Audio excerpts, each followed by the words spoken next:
my name's John Scott and I'm the CEO of DrinkWise Australia.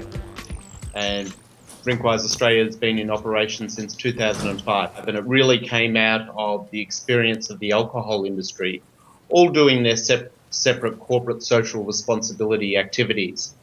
And they got together in 2005 and thought there's an opportunity here based on some models from overseas, and particularly in the UK and Canada, of organisations that had been established by the alcohol industry in the UK and Canada and other places, where they were doing corporate social responsibility activities, and really an acknowledgement that while the alcohol industry provides a product that's legal and used responsibly, can be used safe, that for some people they do have problems with alcohol, and that as an industry they had a responsibility to be part of the solution around that as well.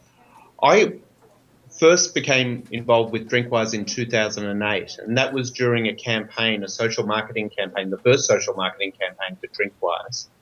And many people will remember the Kids Absorb Your Drinking campaign, where the father asked his son to get a beer out of the fridge. I was actually working for a market research firm and did all the formative research that gave the insights to then the ad agency Clemenger BBDO here in Melbourne to actually construct that campaign. And it was the insights around the role of parents and how they role model and their attitudes and their behaviours about alcohol being picked up by their kids who were still underage. So this was all part of a journey for DrinkWise in terms of changing the culture of drinking in Australia to one that's safer and healthier. Nonprofits often do more confronting, daring advertising to get cut through. So Kids Absorb Your Drinking, which showed a boy, as you mentioned, getting a beer for his dad out of the fridge, was quite confronting too. How did people actually react? The really interesting reaction that we found was, and we still find this today when we're running focus groups, is many parents actually say, I stopped getting my children to pour me a glass of wine or get me a drink out of the fridge. And that really made people stop and reflect on how they drink and how perhaps those attitudes and behaviours are picked up by their kids. And so even today, in the short-term findings were very much around, I've stopped drinking in front of my kids, or I've stopped drinking in poor ways in front of my children. But we still find that today, 5 years on from that campaign, a lot of parents still remember that. And it was obviously hit quite a nerve, both in a cultural reference of the backyard barbecue that everybody could ascribe to, but also this sense of the importance of parenting in a responsible way. And I think these days we see a lot more parenting websites, we see a lot more advice around how to be a good parent and how to parent properly. But I guess back in 2008, nobody was really talking about parents as agents of change in terms of drinking cultures. So that's been fascinating to see the impact that campaign's had. And you've mentioned younger audiences and obviously the use of social media to reach them, as well as your website, of course, as opposed to using TV ads and radio or billboards, because it's where the young people actually hang out. How has it worked so far? Were there any surprises that you can think of? Look, it was really interesting going down the social media route, because obviously at DrinkWise we have a board of quite senior people that have been used to in the past, DrinkWise doing campaigns that are very, very high profile on TV. So we had to go on a journey with our board to actually say, this is going to be about social media. You're not going to see this campaign on regular channels.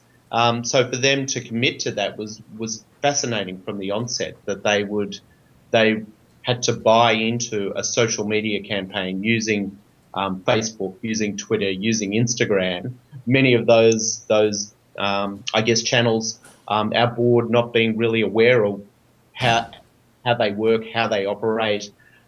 So there was a lot of trust there between the ad agency and the client and myself, and working with the board to take them on that journey. So that's been fascinating. But we knew that we had to do something different, that yes, we could have a TV campaign, but that wasn't really going to hit the target audience, because we know 18 to 24-year-olds are watching less and less TV. They're time shifting. They're not watching ads. And so this was very much new territory for DrinkWise in terms of taking a leap of faith into the digital world of social media. And so it has been that leap of faith. And, we've been really pleased in terms of both the reach and how we've managed to reach so many young people in a relatively short space of time.